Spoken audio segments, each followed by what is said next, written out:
एक बार फिर से आपका स्वागत है। आप देख रहे हैं बंसल न्यूज। मैं हूं आपके साथ साक्षी गुप्ता। यूपीएससी का रिजल्ट आ चुका है, इंतजार खत्म हो चुका है और यूपीएससी ने रिजल्ट भी घोषित कर दिया है। प्रयागराज की शक्ति दुबे जिन्होंने टॉप किया है, प्रयागराज की बेटी जिसका नाम है शक्ति दुबे जो कि टॉपर, हर्षिता गोयल दूसरे स्थान पर आई है, तो वही अर्चित पराग का तीसरा स्थान आया है। मेरिट में 1009 कैंडिडेट्स के नाम है। और राजधानी भोपाल की बात की जाए तो भोपाल के क्षितिज शर्मा का भी सिलेक्शन हुआ है। आईएएस बने हैं क्षितिज आदित्य शर्मा जिनका पूरा नाम। और वहीं छत्तीसगढ़ की बात की जाए तो पूर्वा अग्रवाल की 65वीं रैंक आई है। पूर्वा अग्रवाल जो कि बिलासपुर की है और बिलासपुर की बेटी ने कमाल किया है। बिलासपुर की बेटी जिनकी रैंक 65वीं आई है। अंबिकापुर के केशव गर्ग की 496 रैंक, तो वहीं जगदलपुर की मानसी जैन की 444वीं रैंक आई है। तो यूपीएससी का ये रिजल्ट आ चुका है और चलिए जानकारी लेंगे। हमारे साथ हमारी सहयोगी दामिनी बंजारे भी जुड़ी हुई हैं। दामिनी बंजारे के साथ पूर्वा अग्रवाल भी हैं जिन्होंने टॉप किया है। दामिनी, आपके साथ बिलासपुर की बेटी है जिन्होंने टॉप किया है, रैंक आई है 65वीं, उनसे बातचीत कीजिएगा। कहां से ये सिलसिला शुरू हुआ था और उन्हें बधाई भी दीजिए दामिनी। देखिए, आपको बता दें कि यूपीएससी का परिणाम जब भी आता है तो एक तरह से सालों की तपस्या का परिणाम ये दिन जो है वो कहीं ना कहीं होता है और ऐसे में बधाई संदेश भी आ रहे हैं। और हमारे साथ है पूर्वा जी, सीधे उनसे चर्चा करते हैं। मैम, सबसे पहले तो आपको बधाई, क्योंकि आप एक आईपीएस भी है और उसके बाद सीधा आप आईएएस बन गई हैं। किस प्रकार का आपका ये पूरा अनुभव रहा? जी, बहुत मैं ब्लेस्ड और लकी फील कर रही हूँ कि सब मेरे फ्रेंड्स का, फैमिली का, सबका, मेंटर्स का सपोर्ट रहा और उसके कारण ही ये पॉसिबल हो पाया। आपने अगर तैयारी की बात करते हैं तो किस प्रकार से की, और पहले अटेम्प्ट में जब आपका सिलेक्शन नहीं हुआ था तो क्या कुछ आपने रणनीति अपनाई कि दोनों ही अटेम्प्ट, जब आपने तीसरा और दूसरा दिया था, उसमें भी आपका चयन? फर्स्ट अटेम्प्ट में एक्चुअली उतना प्रिपेयर्ड नहीं थी अच्छे से, तो जो चीज़ें छूट गई थी पढ़ने की, सेकंड अटेम्प्ट में उनको पूरा किया और फिर सेकंड में जो कमी रह गई मैंने कोशिश की कि थर्ड में उन्हें पूरी करें। खास बात हमने देखी कि छत्तीसगढ़ में 65 रैंक आपकी आई है और शायद अभी तक कोई बच्चा जो है उस रैंक के आसपास नहीं है।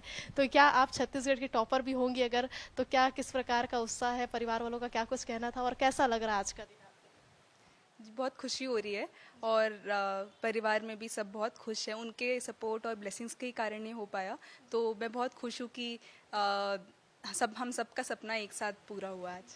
तैयारी के बारे में ज़रूर बताइएगा कि किस प्रकार से आप कैसे तैयारी करते थे, कितने घंटे की पढ़ाई करते थे, क्या मोबाइल से आप दूर रहते थे या मोबाइल का आपने सही उपयोग किया?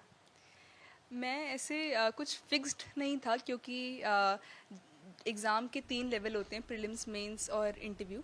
तो एग्ज़ाम जब पास आता था कोई भी स्टेज तो थोड़ी प्रिपरेशन ज़्यादा होती थी, इंटेंसिव होती थी, और एग्ज़ाम के बाद थोड़ा लाइट होता था। फिर जब सेकंड स्टेज आता था तो फिर से पेस बढ़ जाता था, तो वो एग्ज़ाम के हिसाब से मैं अपने पेस को वेरीफाई करती थी।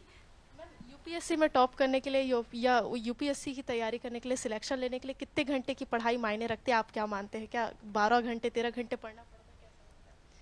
नहीं, 12-13 घंटे तो नहीं, पर जैसे एग्ज़ाम अगर पास है तो थोड़ा ज़्यादा आवर्स डिवोट करती है। मेरा ऐसे फिक्स्ड नहीं होता था, एग्ज़ाम के हिसाब से और मेरा कितना सिलेबस बचा है उसके हिसाब से चलती थी। आपके पिताजी भी हैं मैम, चाहेंगे सर आप भी थे यहाँ पर, किस प्रकार का आपका जो है।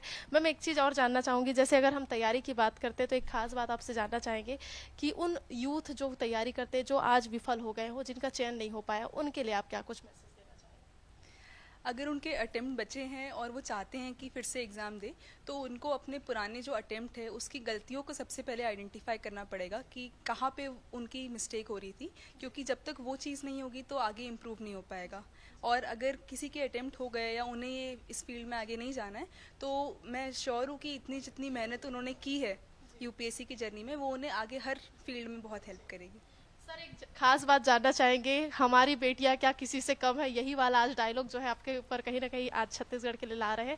किस प्रकार की आपकी बेटी की तैयारी थी, आप लोग कैसा सपोर्ट करते हैं? नहीं, बेटी ने तो बहुत मेहनत किया और ये शुरू से मेरिटोरियस रही और ये इस मामले में मतलब हम लोग जो है बहुत लकी हैं। मेरी 2 बेटियां हैं। बड़ी बेटी भी एनआईटी की डबल गोल्ड मेडलिस्ट है और वो एससीसीएल में डिप्टी मैनेजर थी, अभी मैनेजर हो गई है वो, है ना। और ये भी जो है ये 12th की 4-5 स्टेट की टॉपर थी। उसके बाद मतलब कहना चाहिए इसने भी काफ़ी मेहनत करके Shri Ram college of commerce से इसने ग्रेजुएशन किया और ये नेशनल स्विमर भी है 5 बार की, है ना। तो ये शुरू से अच्छी रही पढ़ाई में। बस हम लोगों ने तो बस फैसिलिटी जो भी देना है वो दिया, बाकी और कुछ ज़्यादा कर नहीं पाए। लेकिन बच्चे की मेहनत जो है ना, वो बहुत मेहनत की और बाकी ईश्वर का आशीर्वाद। सर आपने बताया कि मैम नेशनल भी खेली, तो कभी ऐसा नहीं लगा कि क्या मतलब प्रशासनिक सेवा की जगह अगर खेल के क्षेत्र में जाती या कुछ और करती तो और बेहतर करती? नहीं, प्रशासनिक क्षेत्र में भी जाके खेल में कर सकते हैं, कोई दिक्कत नहीं है। वहाँ पर भी मतलब जो है ना, आईएएस को तो हर फील्ड में काम करने का मौका मिलता है, तो वहाँ पर भी वो अपना प्रतिभा जो है ना, मतलब उसको दिखा सकती है। सर क्या आपने कभी बचपन में इनके लिए सोचा था, जब ये बचपन में छोटी रही होंगी तो बेटा या बेटी है जो है एक दिन आईपीएस या आईएएस बनेगी, ऐसा कभी? नहीं, ऐसा पर्टिकुलर तो नहीं सोचा। हमने यही सोचा कि भाई जो भी बने अच्छा इंसान बने और मतलब सही लाइन पे चले, बस यही सोचा था।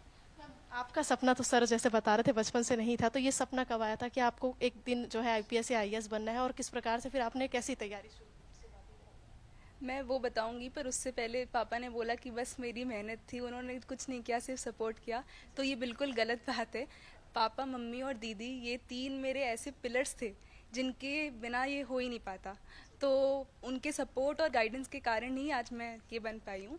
और जैसा कि आपने पूछा प्रिपरेशन का, तो फिर मैंने कोशिश की थी कि हर जीएस के लिए मैं जो अलग अलग उसके कोर्स मटेरियल है उसको कवर कर लूँ, और इकोनॉमिक्स ऑप्शन के लिए जो बेसिक बुक लिस्ट होती है उसको कवर किया था। उसके बाद फिर मैंने जो टेस्ट सीरीज़ वगैरह होती है वो सारी चीज़ें लगाई थी।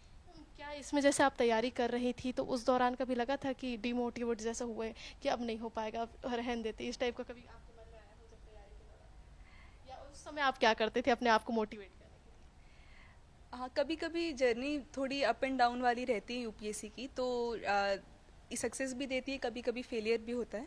बट उस टाइम पे घर वालों का सपोर्ट हमेशा रहा और उन्होंने हमेशा मोटिवेट किया। कभी ये नहीं कहा कि इतने साल से कर रहे हो क्यों नहीं हुआ, उन्होंने कभी क्वेश्चन नहीं किया कि मुझे क्यों टाइम लग रहा है।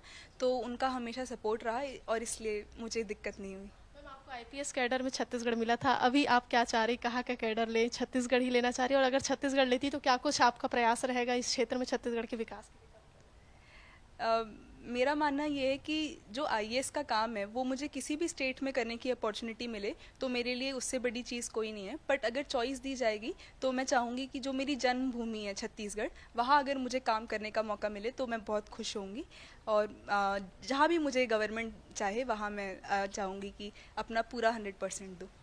इंटरव्यू के सवाल कुछ ऐसे आपको याद हो जिसमें आपको लगा हो कि अब उलझ रहे हैं, या ऐसा लगा हो कि काफ़ी रोचक सवाल जो इंटरव्यू में ज़्यादातर मेरा टेक्निकल डिस्कशन हुआ था। मेरा जो बैकग्राउंड है उससे क्वेश्चंस आए थे, और इकोनॉमिक्स के ठीक जो है, अभी दामिनी current बातचीत affairs में करते चल रहे हैं, रहिएगा, जैसे जुड़ेंगे डोनाल्ड आपसे भी, बातचीत प्रेसिडेंट करते डोनाल्ड रहिए।